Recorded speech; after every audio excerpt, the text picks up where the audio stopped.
इस मूवी की स्टार्टिंग में हम कैंट नाम के आदमी को देखते हैं। फिर हमें उसकी फैमिली को दिखाया जाता है, उसकी वाइफ मैग, उसका बेटा जैक और उसके फादर वॉल्ट। और आज जैक का बर्थडे था जिसे वो लोग सेलिब्रेट करने वाले थे, लेकिन इन लोगों ने जो बच्चों को एंटरटेन करने के लिए क्लाउन बुलाया था वो पार्टी में आने से इनकार कर देता है। इसीलिए मैग कैंट को कॉल करती है और ये सिचुएशन बताती है कि क्लाउन ने आने से मना कर दिया है। कैंट एक ब्रोकर था, वो उस टाइम भी एक घर में था जिसे उसने सेल करना था।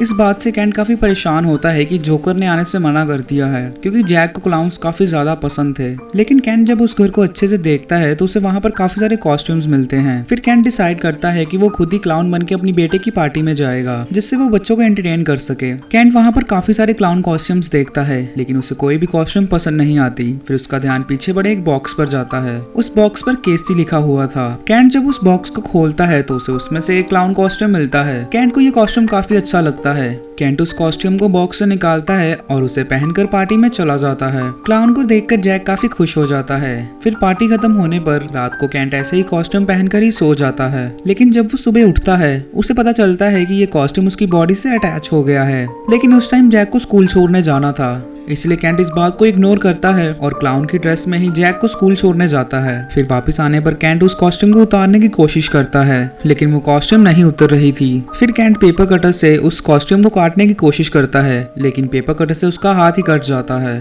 फिर वो एक इलेक्ट्रॉनिक कटर इस्तेमाल करता है, लेकिन वो भी काम नहीं करता और वो टूट जाता है। फिर इसके बाद कैंट अपनी वाइफ के पास जाता है और उसे सारा कुछ बताता है। फिर मैग कैंट के नोज से उस क्लाउन नोज को उतारने की कोशिश करती है, लेकिन इससे कैंट को बहुत ज्यादा पेन होता है, क्योंकि उसके क्लोन नोज के साथ कैंट की स्किन भी उतर गई थी। मैग से वो नोज नीचे गिर जाती है और उनका डॉग शैडो उस नोज को खा लेता है। फिर कैंट डॉक्टर के पास जाता है अपने नोज के बारे में कंसर्न करने के लिए। फिर वो डॉक्टर कैंट को कुछ मेडिसिन कंसर्न करता है। इसके बाद रात को कैंट को काफी ज्यादा भूख लग जाती है और कैंट अपने घर का सारा खाना खा लेता है। अगली सुबह मैग जब ये देखती है तो वो काफी परेशान हो जाती है कि कैसे कोई एक इंसान इतना खाना खा सकता है। अगले दिन फिर कैंट उसी घर में जाता है जहाँ से उसे वो कॉस्ट्यूम मिला था। कैंट उस घर के ओनर और उस बॉक्स के बारे में जानना चाहता था जिस बॉक्स से वो कॉस्ट्यूम निकला था। और जैसे ही कैंट को उस कंपनी के ओनर का पता चलता है तो वो उसे कांटेक्ट करता है। उस कंपनी के ओनर का नाम कार्लसन था। फिर कैंट उससे उस कॉस्ट्यूम के बारे में पूछता है तो कार्लसन उसे कहता है कि कोई भी इंसान उस कॉस्ट्यूम को हाथ ना लगाए और उससे दूर रहे। फिर कैंट उसे बताता है कि उसने वो कॉस्ट्यूम पहन लिया है और वो कॉस्ट्यूम उसकी बॉडी से उतर भी नहीं रहा। ये सब सुनने के बाद कार्लसन कैंट को अपने घर इनवाइट करता है ताकि वो उसकी प्रॉब्लम का सोल्यूशन निकाल सके। जब कैंट कार्लसन के घर जाता है तो वो उसे कॉफी ऑफर करता है और फिर कार्लसन उसे अपने भाई के बारे में बताता है जो कि उस घर का ओनर था जहाँ से कैंट को वो कॉस्ट्यूम मिली थी। फिर वो कैंट को एक लेजेंड क्लाउन की कहानी सुनाता है जो कि एक डीमन क्लाउन था। वो कैंट को बताता है कि उस डीमन की बॉडी नेचुरली ही एक क्लाउन जैसी थी और वो डीमन बच्चों को खुश करने का काम करता था और हर साल वो 5 बच्चों को खा जाता था।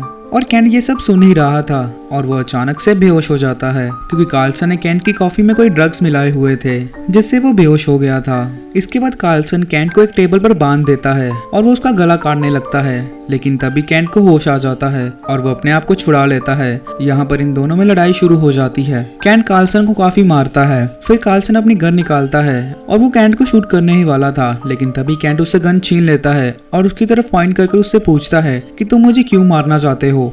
तो यहाँ पर कार्लसन रियल बात रिवील करता है कि तुमने जो कॉस्ट्यूम पहना है, कि जिस डीमन क्लाउन के बारे में मैं बता रहा था, ये कॉस्ट्यूम उसी डीमन क्लाउन की स्किन है। फिर कैंट कार्लसन और उस लेजेंड क्लाउन वाली बुक को अपने घर लेकर जाता है। घर जाते ही कैंट मैग को सब कुछ बताता है, लेकिन उस टाइम उसके घर पर मैग के फादर और कुछ रिलेटिव्स भी थे जो कैंट को पागल समझते हैं। और यहाँ पर वो डीमन कैंट की बॉडी पर हावी हो रहा था, इसलिए वो गुस्से में अपने रिलेटिव का हाथ ही तोड़ देता है। फिर कैंट अपने घर से निकलता है और कार्लसन को पुलिस स्टेशन की तरफ ले जाने लगता है, क्योंकि उसने कैंट को मारने की कोशिश की थी। लेकिन तभी कार्लसन अपने हाथ छुड़वाकर कैंट पर हमला कर देता है और इससे कार का एक्सीडेंट हो जाता है। कैंट कार्लसन को गाड़ी से बाहर निकालता है और उसे काफी ज्यादा पीटता है, लेकिन कार्लसन कैंट को कहता है कि तुम खुद को मार लो और वो डीमन तुम पर हावी हो चुका है और अब उस डीमन को बच्चे चाहिए खाने के लिए।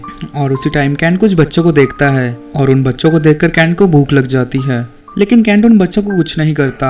लेकिन डीमन उस पर हावी हो चुका था, इसलिए वो एक बच्चों के कैंप साइट पर जाता है और वहाँ पर कैंट एक बच्चे को कहता है कि मुझे भूख लगी है। और जब वो बच्चा कैंट को चॉकलेट देने के लिए आगे बढ़ता है तो कैंट उस बच्चे का हाथ ही खा जाता है। कैंट एक पूरी तरह डीमन बन रहा था और दूसरी तरफ मैग से पुलिस कैंट के बारे में इन्वेस्टिगेशन कर रही थी, लेकिन मैग पुलिस वालों को गलत इन्फॉर्मेशन देती है ताकि वो कैंट को ना पकड़ सके। फिर मैग घर आने पर उस बुक को देखती है जो उस लेजेंड क्लाउन के बारे में थी और जब मैग उस बुक को पढ़ती है तो वो काफी ज्यादा शॉक हो जाती है, क्योंकि अब उसे पता चल गया था कि कैंट एक डीमन में कन्वर्ट हो रहा है। दूसरी तरफ कैंट एक वॉशरूम में था। वो अपने फेस को ध्यान से देख रहा था कि उसका फेस भी अब बदल रहा है और उसकी आंखों का कलर भी चेंज हो गया था। उसके दांत भी काफी अजीब हो गए थे और उसकी स्किन भी वाइट थी। कैंट को उस वॉशरूम के अंदर कुछ बच्चों की आवाज आने लगती है, लेकिन कैंट उन बच्चों को नहीं मारना चाहता था, इसलिए वो वहां से भाग जाता है। और कैंट नहीं चाहता था कि कोई भी बच्चा उसके पास आए और वो उसे खा ले। फिर कैंट एक घर में जाता है जो कि कैंट का ही ब्रोकरेज होम था।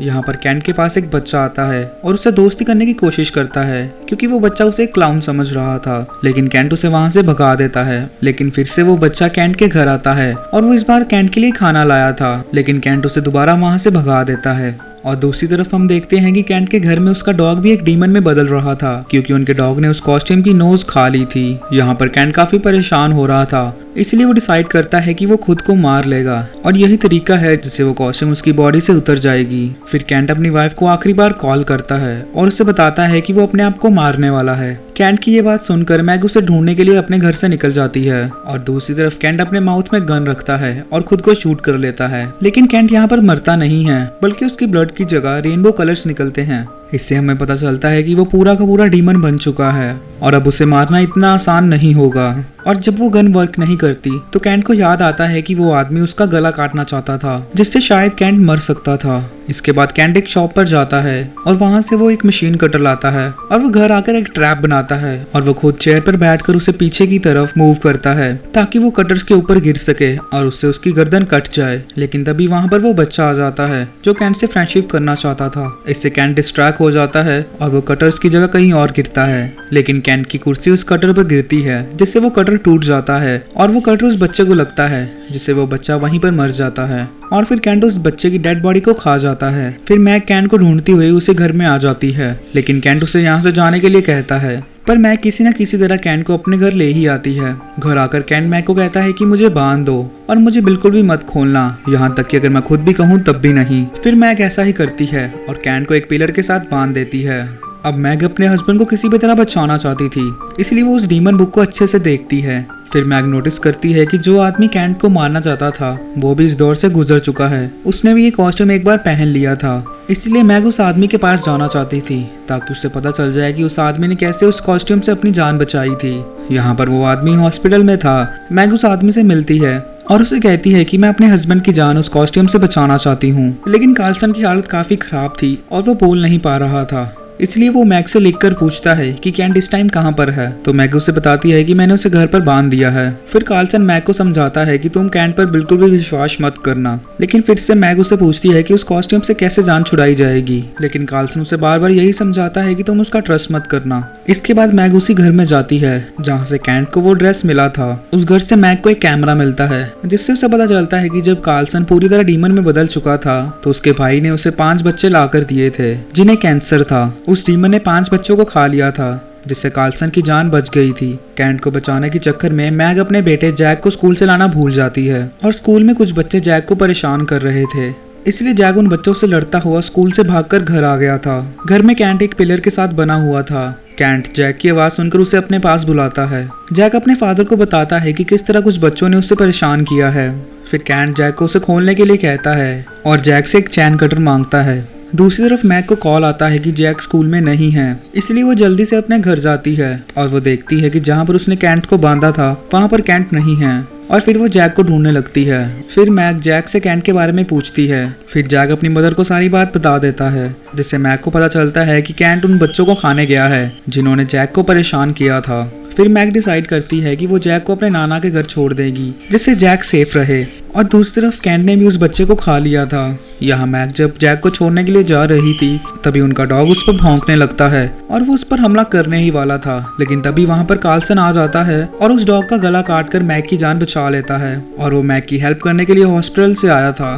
फिर कार्लसन मैग को अपनी स्टोरी बताता है कि उसकी एक केसी नाम की कंपनी थी जहाँ पर वो बहुत से क्लाउन ड्रेसेस बनाते थे और फिर एक दिन उनके पास आइसलैंड से एक शिप आई। उस शिप में सब कुछ खराब था सिवाय उस कॉस्ट्यूम के। और फिर वो कहता है कि मुझे वो कॉस्ट्यूम काफी पसंद आया, इसलिए मैं उस कॉस्ट्यूम को बेचने से पहले एक बार ट्राई करना चाहता था, क्योंकि मेरा भाई एक कैंसर डॉक्टर था और मैं उस कॉस्ट्यूम को पहनकर बच्चों को एंटरटेन करना चाहता था। लेकिन जब मैं बच्चों को एंटरटेन करके वापस आया तो वो कॉस्ट्यूम मेरी बॉडी से स्टक हो गया मैंने उसे उतारने की काफी कोशिश की पर वो उसे नहीं उतार पाया और वो एक पूरे डीमन में कन्वर्ट हो गया। फिर मेरा भाई 5 ऐसे कैंसर पेशेंट्स लेकर आया जो अपनी लास्ट स्टेज पर थे और उस डीमन ने उन 5 बच्चों को खा लिया जिससे मेरी जान बच गई। फिर कार्सन बताता है कि मेरे भाई ने उस कॉस्ट्यूम को रख लिया और उसकी सेफ्टी की रिस्पॉन्सिबिलिटी ली, लेकिन अब जब वो मर चुका है इसलिए वो कॉस्ट्यूम कैंट के हाथ लग गया। फिर वो कहता है कि हमें किसी भी तरह कैंट को रोकना होगा, नहीं तो वो बहुत तबाही करेगा। इसके बाद वो लोग जैक को उसके नाना के घर छोड़ते हैं और उसी लड़के के घर जाते हैं जिसने जैक को परेशान किया था, और वहां जाकर वो देखते हैं कि कैंट ने उस लड़के को बहुत ही बुरी तरह से खा लिया था। इसके बाद ये दोनों सोचने लगते हैं कि कैंट कहाँ पर गया होगा। फिर मैक के दिमाग में आता है कि इतनी रात को प्ले स्टेशन खुला होगा और वहां पर काफी सारे बच्चे भी होंगे और कैंट वहीं गया होगा। और जब वो लोग प्ले स्टेशन जाते हैं तो उन्हें वहां पर सब कुछ नॉर्मल लगता है, लेकिन तभी वो देखते हैं कि एक स्लाइड से एक बच्चे का कटा हुआ हाथ बाहर आया है, जिसे देखकर सारे बच्चे डर जाते हैं और वहां से भागने लगते हैं। लेकिन मैक समझ आती है कि वो कैंट ही है और यहीं पर कैंट को पकड़ते हुए कैंट कार्सन पर हमला कर देता है। फिर मैक कैंट को कहती है कि उसे छोड़ दो, हम यहाँ पर तुम्हारी मदद के लिए आए हैं। फिर वो डीमन मैक को कहता है कि मुझे बस एक और बच्चा चाहिए क्योंकि मैं हर साल 5 बच्चों को खाता हूँ और मैं कैंट की बॉडी में आने के बाद 4 बच्चों को खा चुका हूँ और मुझे बस एक बच्चा और चाहिए और वो भी अब तुम्हारा बेटा होगा, जैक। पहले तो मैं काफी ज्यादा डर जाती है और उससे ऐसा करने से मना करती है। फिर वो उस डीमन को हाँ बोलती है। प्ले स्टेशन पर बच्चों की डेथ हुई थी इसलिए पुलिस भी वहाँ पर आ जाती है और पुलिस कार्सन को मुजरिम समझकर पकड़ लेती है। यहाँ पर मैग एक बच्ची को लेकर डीमन के पास आ रही थी, लेकिन तभी मैग को एक पुलिस वाला देख लेता है और वो उस बच्ची को बचा लेता है। यहाँ पर मैग काफी ज्यादा परेशान हो जाती है क्योंकि उसे पता था कि अब डीमन उसके बेटे जैक को खा लेगा, इसलिए वो अपने फादर को कॉल करती है और जल्दी से अपने फादर के घर जाती है। वहाँ जाकर वो देखती है कि जैक और उसके नाना बिल्कुल सही सलामत हैं, लेकिन तभी वहाँ पर वो डीमन आ जाता है और मैग के फादर को मार देता है। फिर वो मैग को मारकर वहाँ से दूर फेंक देता है, लेकिन मैग अभी भी जिंदा थी। फिर वो डीमन जैक की तरफ जाने लगता है, लेकिन जैक एटिक में छुप जाता है और मैग उस डीमन को एक चेन से बांध लेती है। फिर मैग पीछे से एक एक्स लेकर आती है और उस डीमन का गला काट देती है। फिर हम देखते हैं कि उस डीमन स्किन ने कैंट की बॉडी को छोड़ दिया है और उसी टाइम वहाँ पर पुलिस भी आ जाती है और सारे एविडेंस सेव कर लेती है और यहीं पर ये मूवी खत्म हो जाती है। Thanks for watching. अगर आपको ये वीडियो अच्छी लगी है तो प्लीज़ इस वीडियो को लाइक कीजिएगा और अगर आपको ये वीडियो अच्छी नहीं लगी तो प्लीज़ इस वीडियो को अनलाइक कीजिएगा ताकि मुझे मेरी गलती का पता चल सके। और हाँ, मेरे चैनल को सब्सक्राइब करना मत भूलिए।